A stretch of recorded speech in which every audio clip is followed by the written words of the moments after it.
Welcome to WeLearn Virtual Learning Network.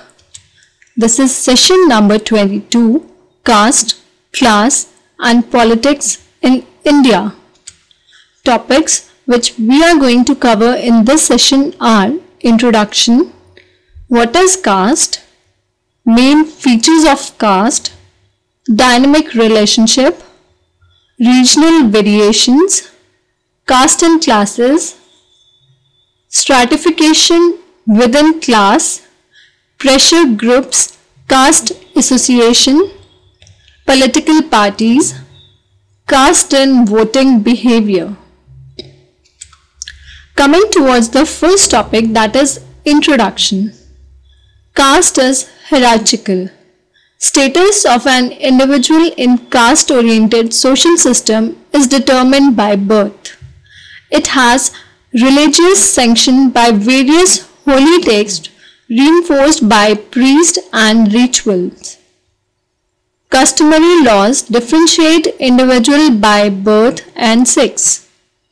That is, certain rules are harsh to women and Shudras and soft to males and Brahmins.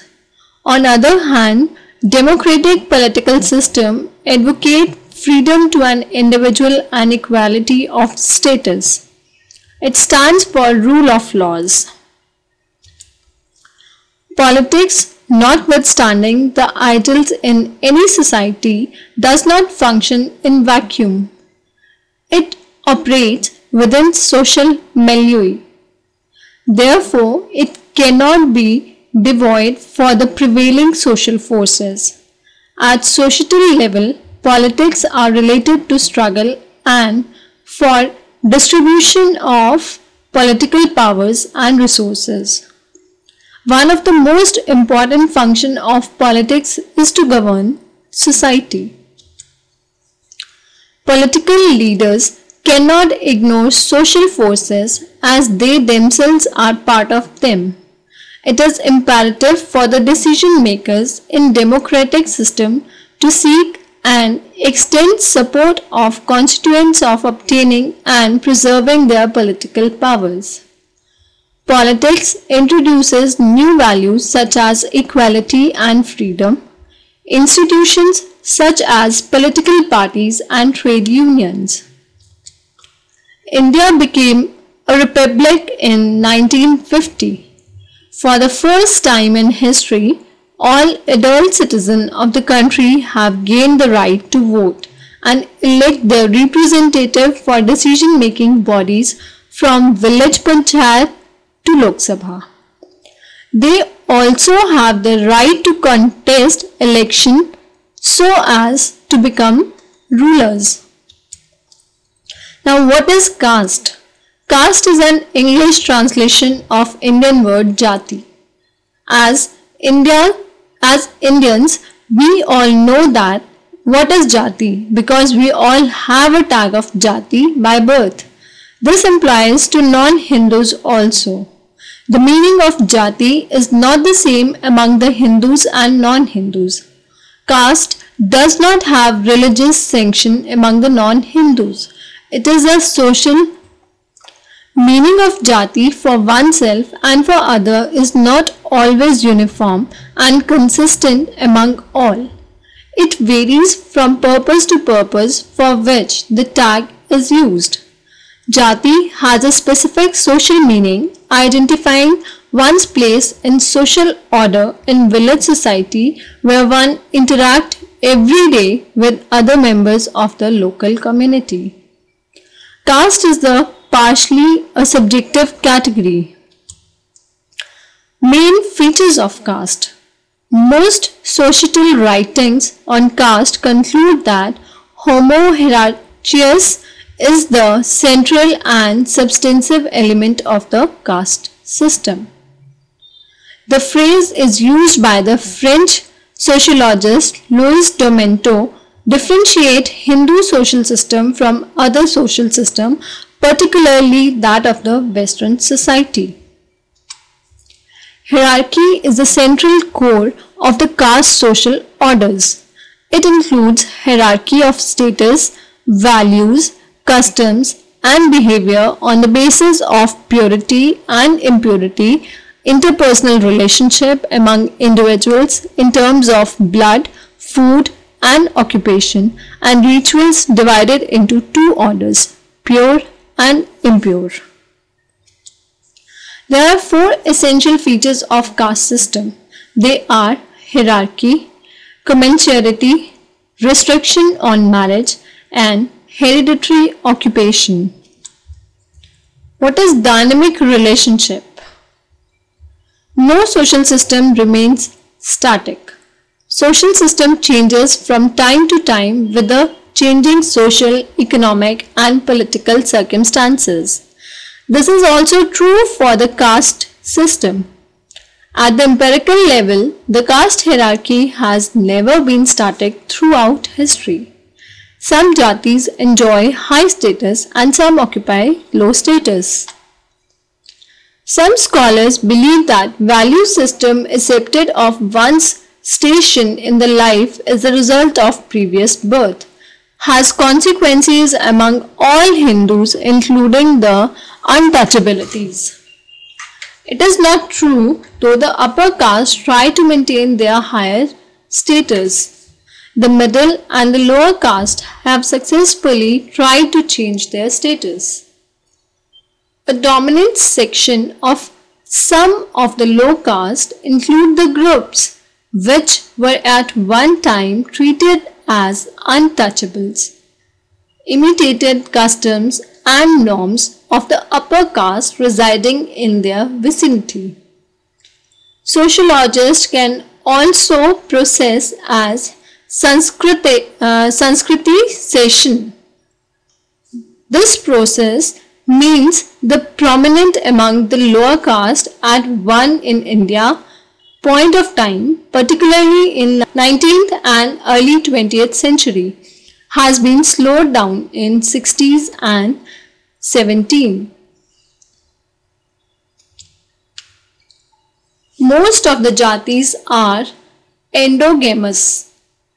A few follow hypergamy, generally within the caste cluster. The earlier restrictions on marriage have become flexible. Marriage circles are expanding in some castes with education and urbanization. Instances of inter-caste marriage among the upper and middle caste have somewhat increased, though such cases are still exceptions.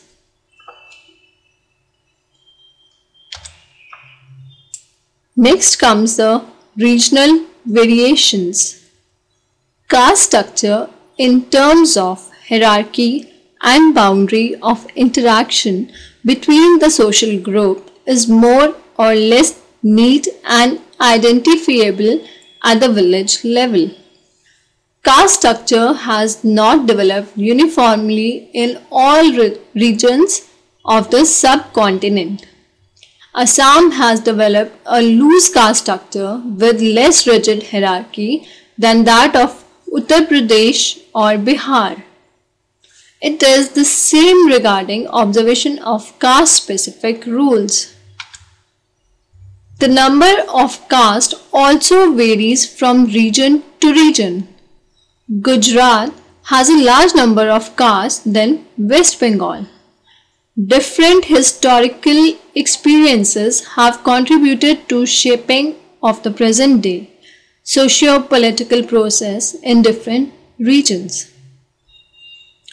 The role of position of caste in relation to politics varies from time to time, area to area, and caste to caste. Next are the caste and classes. According to some scholars, caste system is essentially a caste system. It is essentially so in the early formative years.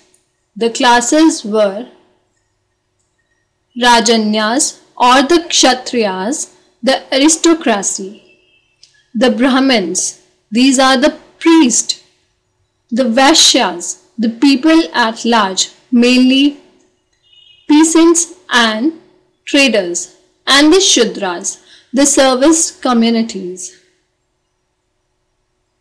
Accordingly, one gets birth in a particular caste because of one's karma of the previous year. Here in this particular table, the caste and the class are classified. Occupation of a person is given and the percentage of the class is given in which he belongs. Taking the example of agriculture farmer. Agriculture farmer, in case of upper class, the percentage is 1.09%. In the middle class, the percentage is 0.93%. And in the lower caste, their percentage is 1.69%. And in the scheduled caste, they are only 0.18%. Similarly, taking the example of agricultural labor. In the upper class, the percentage is very minute, that is 0.05%. In the middle class, the percentage is 1.46%. And the maximum percentage which lies in the lower class as well as in the scheduled caste, 4.11% and 4.27% respectively. Again, taking the example of cultivator. The percentage of cultivator in the upper caste is 1.96%. That is of middle class is 6.52%, and the maximum cultivators lies in the lower caste, that is 10.20%. Now, stratification within caste. Everywhere there is a scope for practicing a hereditary occupation. Not all members of the caste engage in the work. There are three types of economic differentiation within different castes. A caste characterized by the sharp polarization, a caste having a majority of members from upper strata, a caste with a majority members belonging to poor strata. Next are the pressure groups. Numerical strength of a group is important in democratic policy. All the jatis do not have equal numerical strength and spread in a geographical region, village, cluster of village, taluka or district. Jatis confined to endogamous character alone cannot muster a very large number at distant level and beyond for political activities. Numerically large jatis have an edge over the other in political bargaining with the government and political parties. Jatis confined to endogamous character alone cannot muster a very large number at district level and beyond a political parties activities. The former has judicial authority dealing with ritual and social aspects related to marriage, divorce and other family disputes of the members. Its decisions are binding to all caste members. In Gujarat, the Rajputs, after independence, having lost political power as rulers and ownership of land under land reform, realized a need for a large numerical support base, as they constituted only 4% of the population. Caste, pride and sentiments were invoked through various ways among the Rajputs and the Kolis as the Kshatriyas' brethren. Next are the political parties. In 1916, the Non-Brahmin Manifesto was brought out highlighting dominance of Brahmins in government service and injustice to non-Brahmin who constituted a vast majority. The formation of Justice Party followed in 1916. Two fractions, Veniyakulla Kshatriya Sangam of the Nadas formed Tamil Nadu, Toilers Party and Commonwealth Party, and fought the 1952 elections. In Gujarat, some of the leaders of the Kshatriya Sabha contemplated in the early 50s to form the parties of the Kshatriyas. They soon realized that they could not muster enough support to contest elections only on the strength of Kshatriyas. BJP is generally identified with the upper caste and the Congress with the middle and backward classes. There are three consequences of such interaction between caste association and political parties. 1. Caste member, particularly poor and marginalized who were hitherto remained untouched by the political progress, got politicized and began to participate in electoral politics and an expectations that their interest would be served. Second, caste member gets split among various political parties, weakening hold of the caste. Third, numerically large castes get representation in decision-making bodies and strength of the traditionally dominant caste get weakened. In Uttar Pradesh, proportion of the upper caste in the state assembly has gone down from 42% to 17% between 1967 and 1995. Next is the caste in voting behavior. Role of caste in election has two dimensions. One is of the parties and candidates and the second is of the voters. Caste leaders also mobilized their followers on caste lines so that they could show their strength. The Kshatriya leaders of Gujarat in 1952 election asked Kshatriya voters that it was their Kshatriya dharma to vote for the Congress because it was a great institution and working for the development of the country. The National Election Survey of 1972 carried out by the Center for the Study of Developing Societies, a question was asked. What was your consideration for voting this candidate, party or symbol? Now, here is an exercise for you. Some questions which are based on this session. The questions are: explain democratic incarnation of caste, and question number 2, how does caste influence voting behavior? That's all for this session. Thank you. Happy learning. We learning.